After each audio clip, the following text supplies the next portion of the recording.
Iniciando o nosso Diário Cast de hoje, que prazer ter você aqui com a gente nessa rede social e se espalhando aí pelo planeta, porque o assunto que a gente fala hoje também interessa muita gente. Quando botarem legendas, isso vai rodar o mundo todo.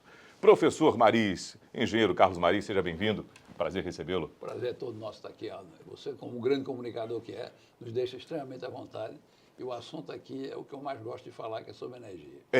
Já está antecipando, eu vou fazer a leitura aqui, porque nós estamos diante de Carlos Maris, o querido professor Maris, engenheiro pela Universidade Federal de Pernambuco, com especialização na Universidade de Toulouse, na França, mestre em ciências pela UFERJ, já foi assistente da presidência da Eletronuclear, assistente da presidência da CHESF, a companhia nossa aqui do Vale do São Francisco.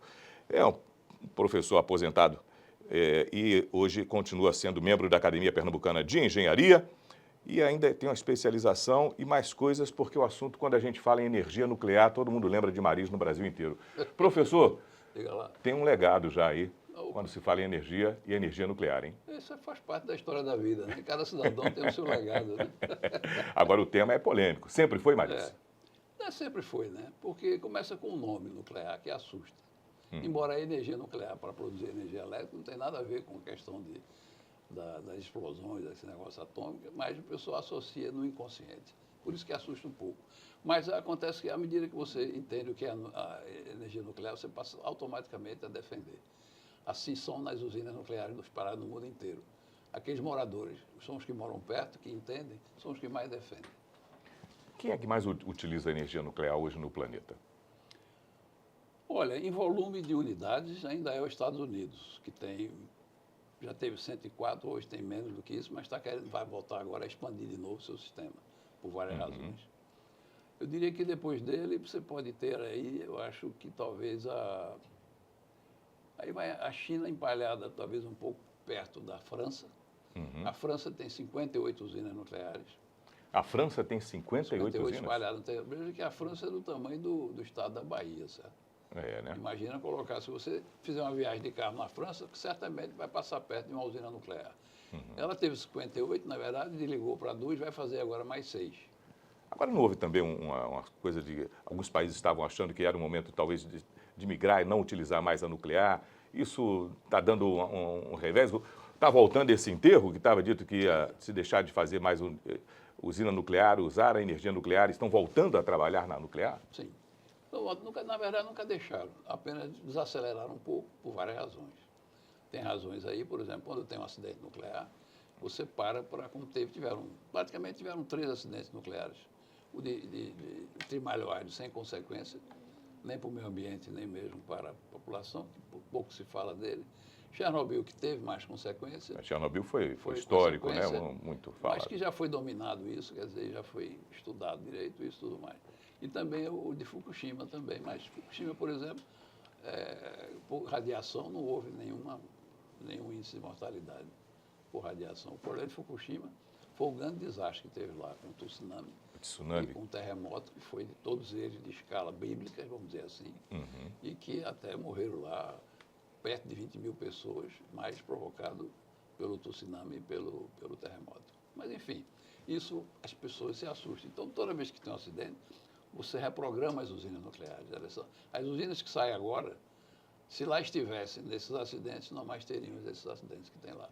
E mesmo assim, você tem hoje dispositivos outros, que mesmo tendo um acidente, que é raríssimo, porque nós temos aí mais de 400 usinas nucleares operando por mais de 400 anos, só teve esses 3 acidentes que eu lhe falei, e mesmo assim, você for colocar na mão, você tem menos de 200 mil pessoas, desculpe, que é isso, menos de 200 pessoas que morreram. Menos de 200 pessoas, ou seja, em tantos então, anos, 40 anos de energia nuclear sendo explorada? Quantas pessoas não morrem aqui de choque elétrico? Quantas pessoas não morrem? Então, o risco é muito baixo. Professor, quantos anos de energia nuclear sendo explorada como fonte de energia elétrica? Nós temos pelo menos uns 50 anos já, ou mais de 50 anos, uns 60 anos. Na produção da energia nuclear para a produção de energia elétrica. Aqui, por exemplo, nós temos no Brasil 2 usinas, Angra 1 e Angra 2. Ambas no Rio de Janeiro. Por exemplo, entrou em 1985, que está operando até hoje, está com 40 anos já. Angra 2 entrou em 2001, então está com 25.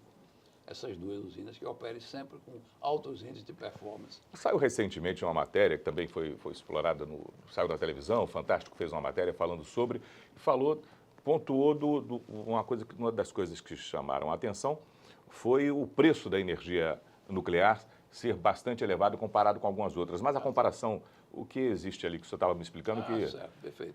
Situações diferentes. É porque é comum o pessoal fazer uma conta de pegar a energia produzida e dividir pegar o custo e dividir pela energia produzida. Isso aí dá um número, certo? E aí começa a comparar esse número. Isso é perigoso fazer isso, porque isso não dá uma realidade. Por exemplo, energia eólica, como a turma gosta de comparar. Certo. A energia eólica, você tem o custo do investimento de fazer lá o aerogerador, etc., que dá um custo. Aí você divide esse custo pela energia, dá um custo mais baixo do que nuclear. Só que o custo real da eólica não é esse. O custo real da eólica, você teria que considerar tudo aquilo que é feito no sistema para quando não tem vento, segurar. E é muito caro. Aí, dizendo então, que, primeiro que não tem, então não é só o montar aquela turbina eólica.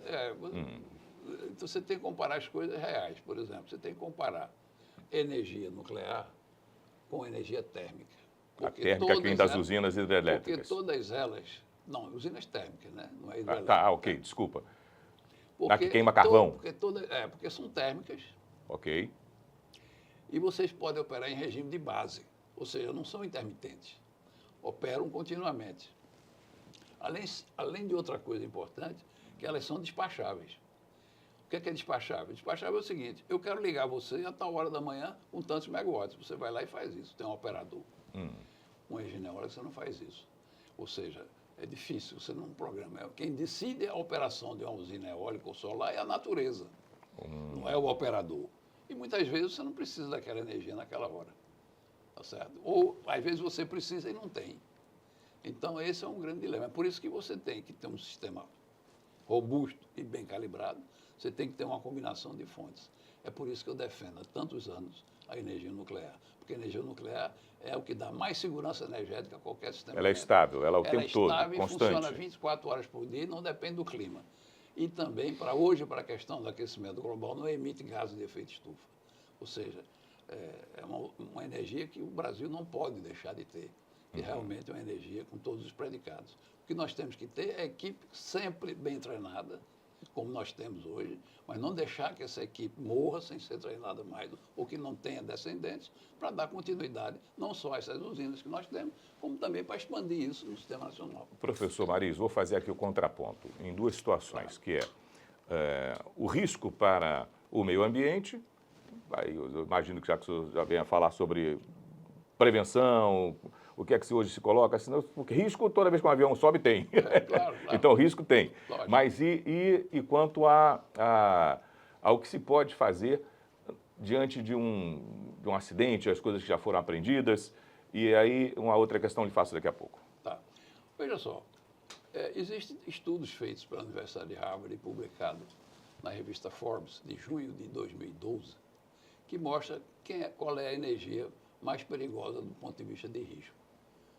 E chega-se à conclusão que a menos perigosa, ou seja, a que tem menos efeito nocivo, é a energia nuclear. Isso comparado com a eólica, com solar, com carvão, isso nem se fala, etc. Né? Existe uma diferença no seguinte, se você for conhecer uma usina nuclear, o ambiente é extremamente limpo, você não vê ruído, não vê nada, é aquela coisa integrada com a natureza.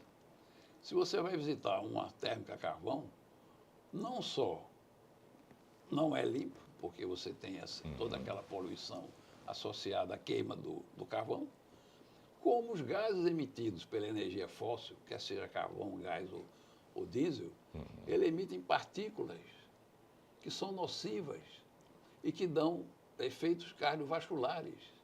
E morre muita gente, não é por acidente, é pela operação diária dessa usina.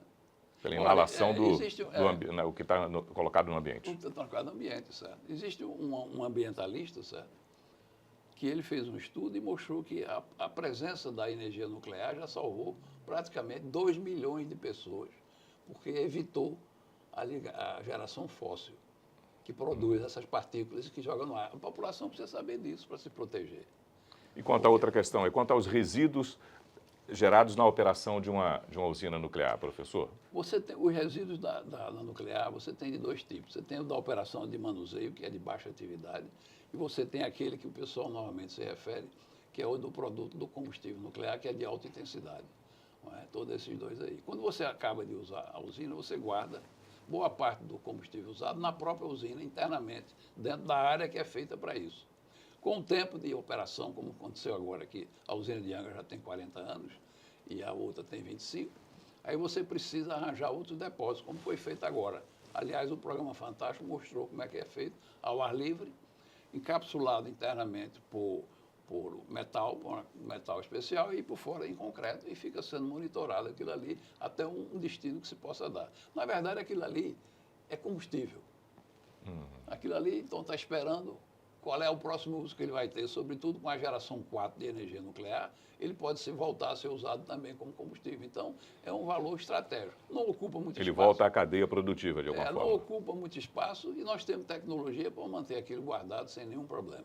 Professor Maris, o assunto Itacuruba, eu já ouvi o senhor falar disso em um outro momento, que seria um sítio, como vocês identificam, um local que tem condições adequadas para a implantação de uma usina nuclear. Seria grande, seria pequena? Itacuruba é favorável? Por quê?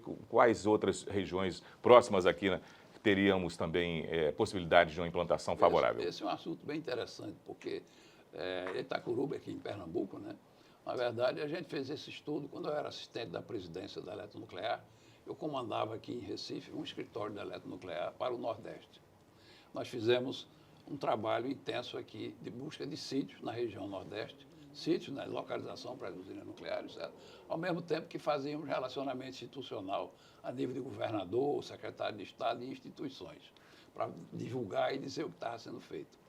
E escolhemos sítios em 4 estados, na Bahia, em Alagoas, em Sergipe, em Pernambuco. Todos eles a mais do Rio São Francisco, todos a mais do Rio São Francisco. E, particularmente aqui em Itacuruba, em Pernambuco, nós fizemos um estudo mais detalhado com um consultor americano, especialista nisso, o Paul Rizzo, que ele se encantou por esse sítio, por conta das qualidades que esse sítio tem, do ponto de vista de abrigar uma usina nuclear, certo?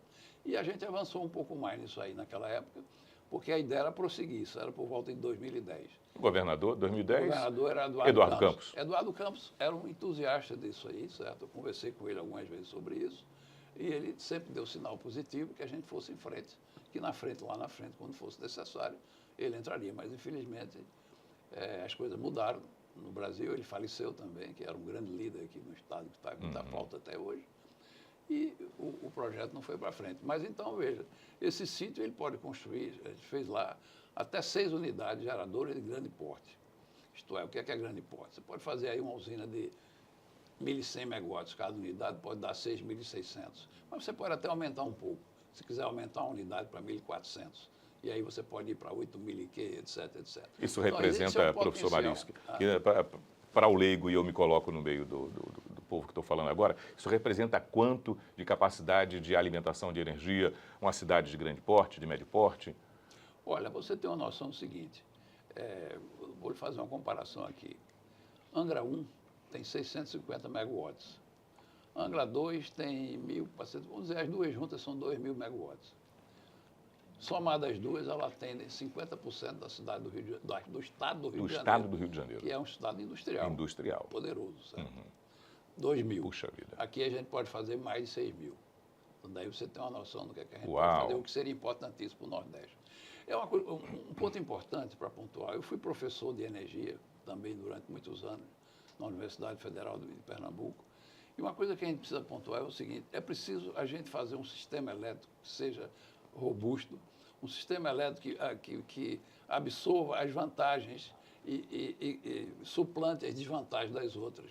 Isto é, combinar energia eólica solar com nuclear, por exemplo, e fazer um sistema hidroelétrico, sobretudo também hidroelétrico. Combinar as fontes geradoras. Combinar isso dentro de um sistema elétrico. Certo. Você tem que ter, por exemplo, eu diria hidroelétrica com nuclear e energia eólica solar numa composição e num percentual adequado para que dê segurança energética ao sistema e a gente se beneficie das outras. Ou seja, quando você não tiver vento ou não tiver, o sol não está está brilhando, quer dizer, à noite, etc. Então você estaria essa combinação dessas usinas e dando segurança energética e baixando os custos também. Nós hoje aqui no Nordeste, poucas pessoas sabem disso, já que eu estou falando aqui, a segurança energética do Nordeste hoje é inferior à do Sudeste. Por quê? Porque você tem pouca máquina girando aqui, isto é, nós estamos com muita eólica e solar aqui, inclusive para exportação, e pouca, então isso gera uma insegurança, porque a gente passa a não ter o que chama inércia, e isso pode dar problema de frequência, isso pode fazer com que o sistema caia, como caiu em 2023, em agosto de 2023, e veja você, caiu aqui, caiu no Sudeste. Pois bem, o Sudeste recuperou muito mais rápido, esperou em meia hora, nós levamos mais de 6 horas para voltar a funcionar. Por quê? Falta de inércia. O que é inércia? Máquinas rodando. Lá no Rio, o que sustentou o peso em grande parte foram as nucleares lá do Rio de Janeiro, que aguentaram o tranco, não saíram do sistema e continuou o sistema, ficou rodando. Então, a gente precisa combinar essas coisas. Então, a gente precisa ter eólica, solar, sim, mas não pode ficar só com eólica e solar. Não é uma brigar contra a outra, então, não, professor? Não é para brigar. É fazer uma composição, estrategicamente compor. Olhando o nosso sistema elétrico e o nosso futuro. E isso a gente não pode olhar só o presente, tem que olhar o curto, o médio e o longo prazo. Então, a gente tem que falar isso há muito tempo. Professor, estou aqui com o nosso Diário de Pernambuco nas mãos. Vou abrir aqui a imagem para mostrar novamente aqui o nosso diário, que eu gosto de pegar no papel do diário. Mas aqui, estou pegando para trazer aqui a matéria, professor. Assinada pela nossa querida Tatiane Lucena, que é jornalista do nosso Diário de Pernambuco. E a Tatiane trouxe o assunto ONS alerta sobre risco de sobrecarga de energia. A ONS é o operador nacional do sistema elétrico. Que seria o risco dessa sobrecarga de energia? Por quê? É interessante, especificamente esse artigo. Na verdade, a gente está passando uma série de questões hoje no sistema elétrico nacional como um todo, por conta desse crescimento, vamos dizer assim, de certa forma, desproporcional em relação ao sistema de eólica e solar. Particularmente esse aí trata-se do seguinte: é muito vantajoso hoje para o consumidor, não é, ele colocar painéis solares. Existe um incentivo para isso e existe também subsídios.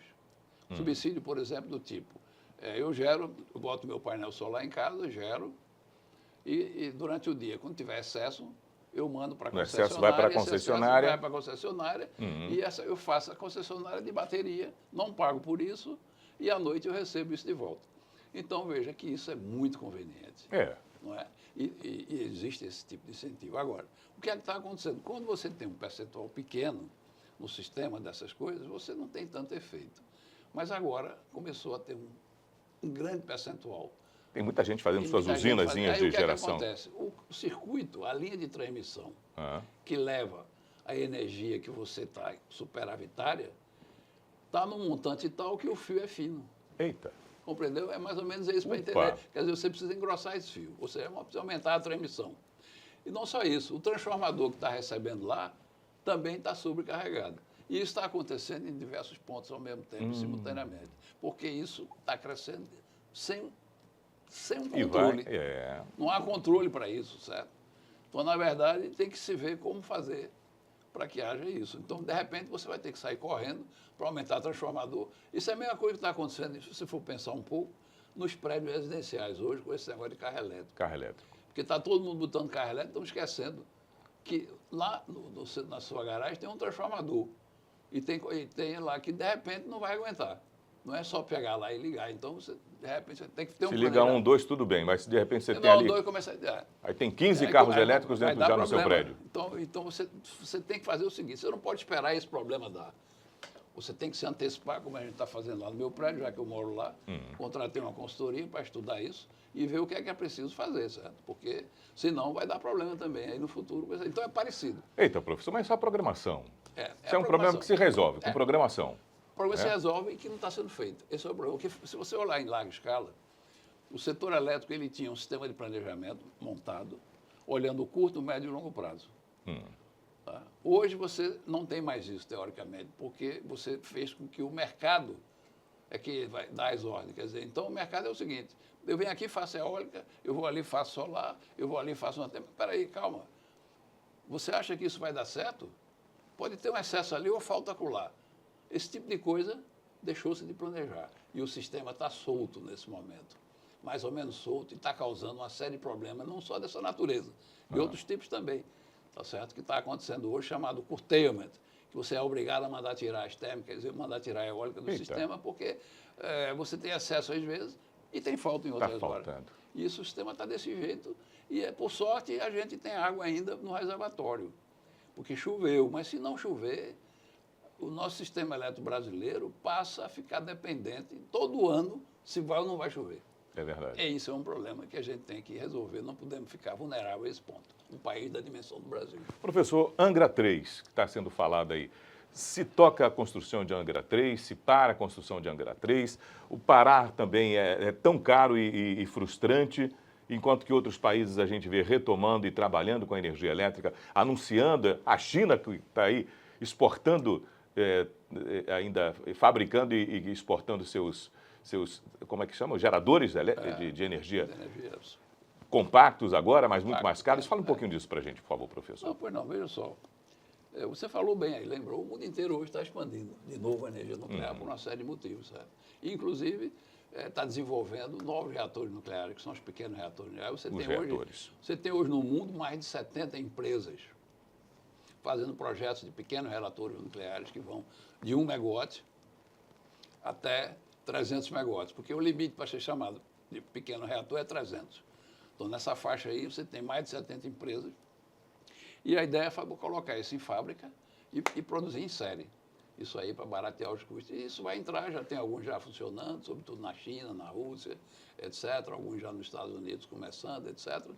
E nós temos até, por incrível que pareça, a Argentina produz um pequeno reator também, chamado Karen, de 25 megawatts.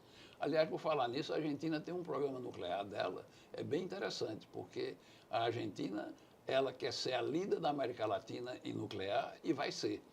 Porque do jeito que ela está caminhando, ela não só produz reatores nucleares pequenos, como a população argentina e o governo argentino apoia a energia nuclear maciçamente na Argentina.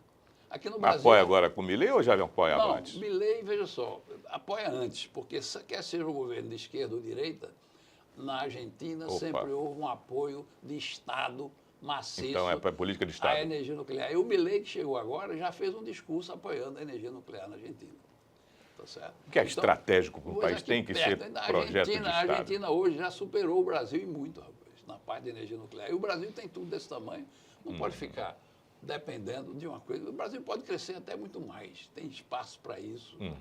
O Brasil é considerado a 7ª potência do mundo agora em matéria econômica, dito pelo FMI. Quer dizer, o Brasil precisa fazer isso. Então, veja só, e urânio, professor? Fale de Angra 3 para a gente finalizar depois, estou falando sobre Angra 3 é uma usina que era para estar pronta há muito tempo, que ela é a irmã gêmea de Angra 2, que veio no programa com a Alemanha naquela época, e veio os equipamentos, vieram tudo. Então, fazia Angra 2, que foi feita, e em seguida fazia Angra 3. Por que não fizeram? Não foi por fato de capacitação técnica, foi política.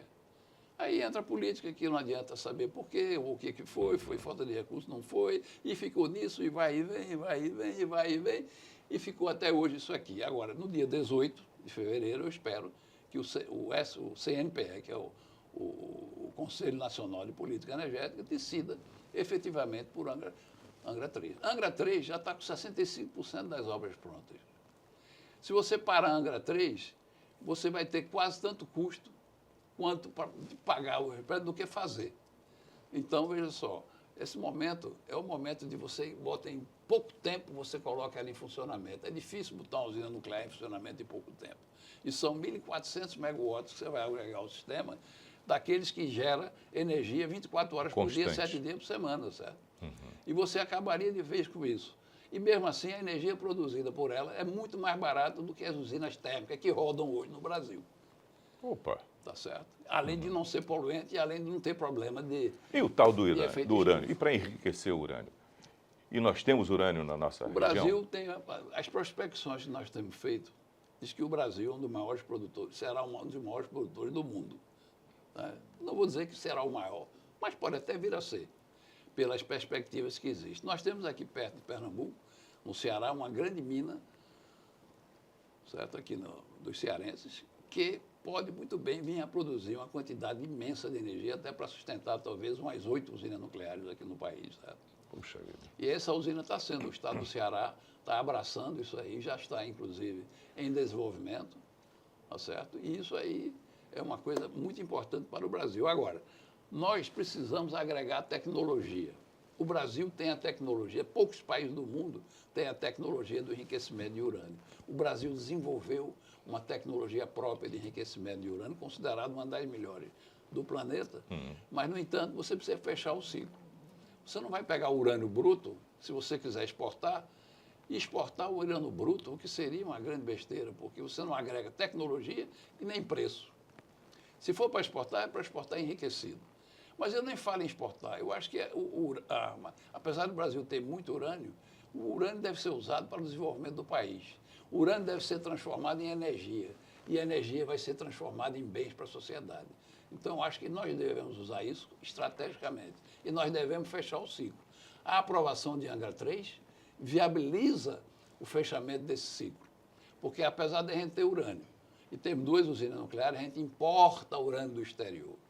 Porque não tem escala suficiente para viabilizar os empreendimentos que precisam ser feitos para poder produzir o urânio aqui no Brasil. Com o Angra 3 funcionando, essa escala é atingida. E é mais um benefício de Angra 3, de integrar isso e o Brasil fechar o seu ciclo de produção de combustível nuclear. Isso vai dar um avanço tecnológico imenso, um avanço econômico fantástico e um desenvolvimento para a universidade, tecnologia, etc. A gente tem que pensar assim. O Brasil está precisando disso mais do que nunca, porque a gente não pode viver importando tecnologia de outros países. A gente precisa desenvolver e nós temos aqui. O que precisa fazer agora é o incentivo econômico, para que essas coisas andem positivamente. Então, Angra 3 é fundamental para isso e para o desenvolvimento do país. Engenheiro, professor Carlos Maris, para finalizar, uma última questão. O que é que seus amigos aqui do Clube de Engenharia de Pernambuco falam sobre utilização da... Já falaram, discutiram Itacuruba, alguma coisa? O que é que a turma diz? Isso é bom, isso é bom, isso é bom. Isso, na verdade, os amigos não só do Clube de Engenharia, como também eu faço parte da Academia Pernambucana de Engenharia. E nós passamos 3 anos debatendo esse assunto da usina de Itacuruba aqui. E nesse negócio fizemos uma votação. E por maioria nós vencemos.